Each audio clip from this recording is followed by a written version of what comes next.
Watch Transit TV right now. Keep watching Transit TV. Week in, week out. That is where the problem will now lie.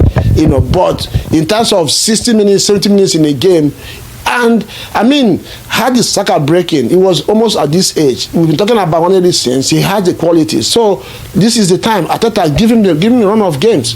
Let's see. Lamine Yamal in Barcelona is 18 now. He started when he was 17. So let Waneri have the chance. Because like I said, one thing you're going to get from him is shot on goal. He is guaranteed in any game he has played. There's no game, even when he played for 5 minutes, he manages to get a shot out. So if you give him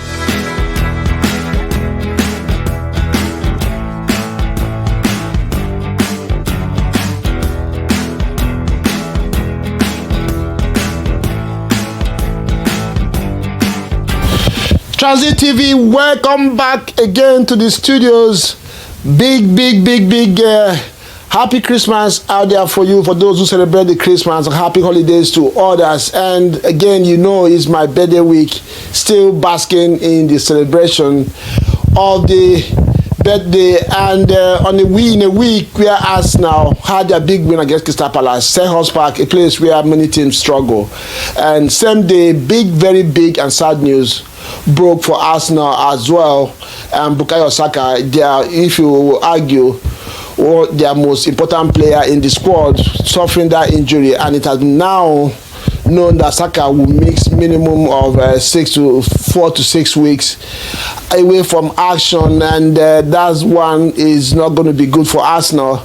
We know what happened when Odegaard was missed in this squad. These are the two important players for Arsenal being hit with major injuries this season, and obviously the team has to keep pushing. The team has to find a way to deal with this, and that is what this video is about, to have engaged with you on the 5 options out there for Arsenal to deal with this big injury, big setback in their course to try to come back to the title charge. And let's get this out there. If, for instance, in Liverpool we are to be hit with this kind of injury against Mo Salah, regardless of how good they have looked this season, they are really going to suffer. Mo Salah has a hand in over 20 goals for Liverpool this season, and they have just scored, I think, 36 now. No, about 40 now. So if he has more than half of those goals, almost 60% of those goals, you can imagine what will happen if they lose him, or if they lose Van Dijk at the back, considering what he's doing at the back of that team. So yeah, it's always going to be a big miss. Chelsea as well, if they miss Palmer in their squad, is always going to be an issue. But there's one thing I want, before I go into the video, let me tell you this. Don't forget to like and share this video. Subscribe if you are not done so, if you are new here, and let us engage on this one. Before we go into the main discourse, a lot of people have been saying that Odegaard's injury was what affected Arsenal. It was just part of what affected the Arsenal's early season bad form, considering the fact that even till now, Arsenal has not managed to play the same back four in 4 games this season. At that time, Odegaard had the injury. You remember Saliba missed a game based from suspension. Declan Rice missed a game. Arsenal played 3 or 4 of those games as well with 1 man down. And Gabriel missed injury through injury as well. At the time, he couldn't get the same right back in a consecutive games for 4 or 5 games. Timber was in and out, but Ben White has been out now. So he's been a lot of a mixed factor, but after some time, it's coincidentally again, all this dust settled after, just before Odegaard came back, and also coincided. It looks like it was Odegaard. Yes, massively, it's a massive player for Arsenal, but he's not just the reason why Arsenal had a difficult start. And don't forget that they also traveled to about 4 of the most difficult away games you could have in the season, in succession, and it was only going to be difficult for anything to deal with all that. But that's in the past now. Let's focus on the Bukayo Saka. Yeah, the options Arteta has, and he has spoken about as well, and the rumors are there, the links are there as well, considering the fact that January is just 1 week away for the transfer window to open, if Arsenal will be forced to do something in the transfer window. First of all, the natural replacement will be Martinelli. So let's talk about Martinelli a little bit. It's not just that straightforward. recently, Madrid has been struggling with form, and there has been criticism that he has not been taking on players as he used to do, as we know that he has the ability to do. But I looked at it critically, and I've come to find out what I think is Martinelli's problem. I think he can still go past players, but he doesn't trust his left foot, just as how Saka trusts his right foot. So Saka can drag you to the right and still put in a cross. So most of the time he catches players in double mind. If you try to cover him on the right side, he goes to the left. If you cover him on the left, he goes to the right. But Martinelli's case, his strength is in his right foot. So he knows that if he drags you to the byline to his left, he still has to cut back.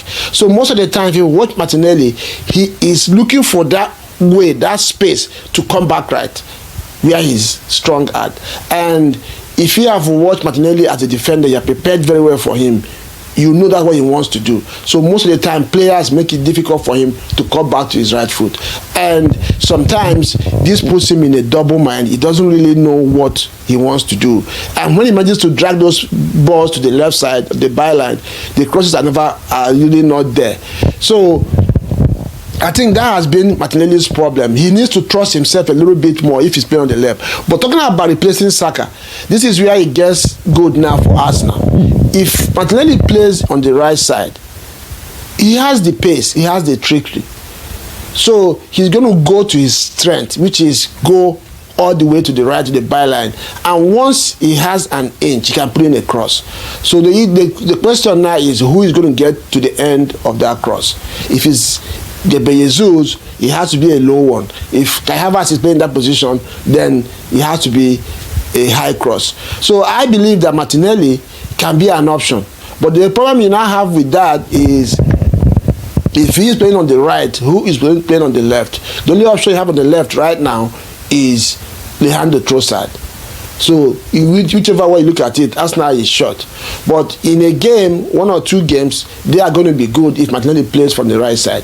The only thing that will happen as the games go on, Arteta will now have to reshuffle the team and probably, nullify one of the wings and play with one. And I think that he can do with that is to play during Timber and Calafiori on that left side. So Calafiori can play in front of Timber and play almost as a winger. So yeah, Martinelli can slot into that right side. But how far or how effective that would be depends on Gabriel Jesus and Kai Havertz. The second option would be Ethan Nwaneri. And what that does is to kind of, Ethan Nwaneri is not a winger, so he's not going to hold the width for you. But what will happen is he's going to attack that space between the left back and the left center back, which you can cause commotion for the defense, for the opponent defense. And one thing, the good thing about having Nwaneri play from that position is that from what we have seen with this young man, two significant attributes that he has shown that is very, very little. One is he can go past players. He has the footwork to go past players on one-on-one, not on the wing, not on the tight space on the corner side and make. From what we have seen, he can attack that space. He can come inside, but he can go beat a player. And secondly, when that is done, 5 times. 3 out of 5 times he's going to take a shot on goal, and this is one thing that Arsenal has lacked so far, including with Saka this season. So with Nwaneri, he might not have a lot of assists with him playing from that side, but he's going to guarantee you goals, because if he manages to go past any player, the next thing you're going to think is top bins. And because of his reputation so far as a young player coming up, teams are not going to double on him the way they double on Saka, so which will create spaces for him. And we have seen during Timber have the ability to overlap. So if Nwaneri cuts in, then Timber can go out wide, which also can create confusion on that side, with Odegaard also doing what he does with Saka. So that side will be good. But what we don't know is, does he have the maturity to do this week in, week out? That is where the problem will now lie. But in terms of 60 minutes, 70 minutes in a game, And I mean, had the Saka breaking, it was almost at this age. We've been talking about one of these things. He has the qualities. So this is the time. Arteta, give him the run of games. Let's see. Yamin Lamar in Barcelona is 18 now. He started when he was 17. So let Waneri have the chance.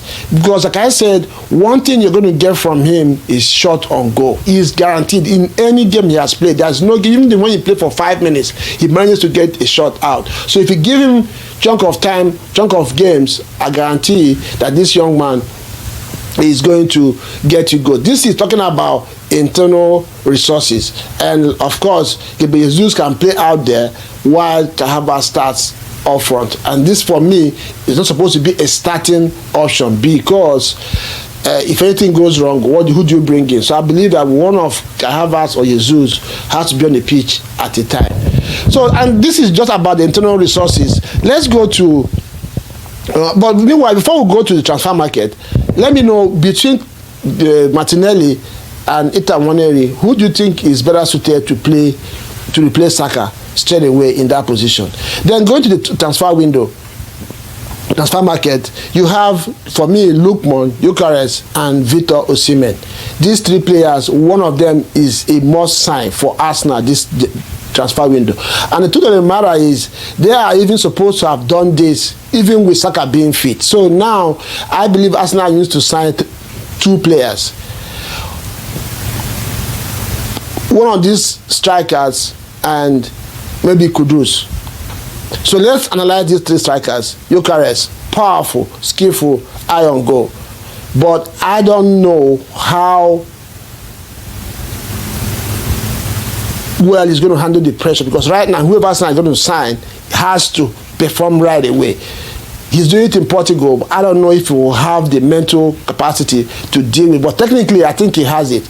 I think Gyökeres will have been more of a summer transfer that will do his preseason with the team and get prepared for the season.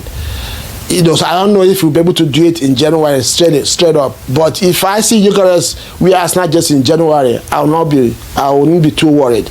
The next will be Haino Lukman. Haino Lukman plays more from the left side, which means Martinelli or Leandro Trossard has to play from the right side. Lukman is hot. Right now, he's about the best left winger in Europe. So Lukman will just slot in that team. This guy takes shots on goal. He can go past players with ease. We saw it against Manchester City the other time. So, and he has been consistent the last 2 seasons now. So Arsenal getting Lukman probably will have solved the problem, because he also has the ability to attract attention. No team is going to double on him and create space for other players to play. So I think if Arsenal can go for Lukman, they will be good until Bukayo Saka comes back. Then the last of it all for me is Viktor Osimhen. Viktor Osimhen will deliver right away, and he has all it takes. He has the pace, he has the power, and he has the industry. He has the attributes that Arteta looks for in players. The only thing that shocked with him is, like Arteta always says, players need to have to know how to be able to play in different positions. Osimhen, I don't know if he can play from the wings, but as that point man, which Arsenal has lacked, I think Arsenal should just go and pluck Viktor Osimhen. Then Jesus can play from the right in the meantime, and sometimes he can play up top with Osimhen. If Arsenal can get Osimhen this January, they will compete for the league. And to put the icing on the cake, secondly, if Arsenal can get either of these two players and drop Mohamed Kudus on top of it, then I will tell you to put your money on Arsenal winning the league. Yes, these are the options out there. Arsenal fans, difficult time, but this team has been asked so many questions in the past and they've answered it. Let's see how they're going to deal with this one. Let me know what you think in the comment section. What will be your combo? What will be your option for Arsenal to deal with Bukayo Saka's injury and keep challenging for the title? Don't forget that Arsenal is still in Champions League, FA Cup and Carling Cup, so they need players. The team already is short, so with Saka going off injury, they have to do something this January.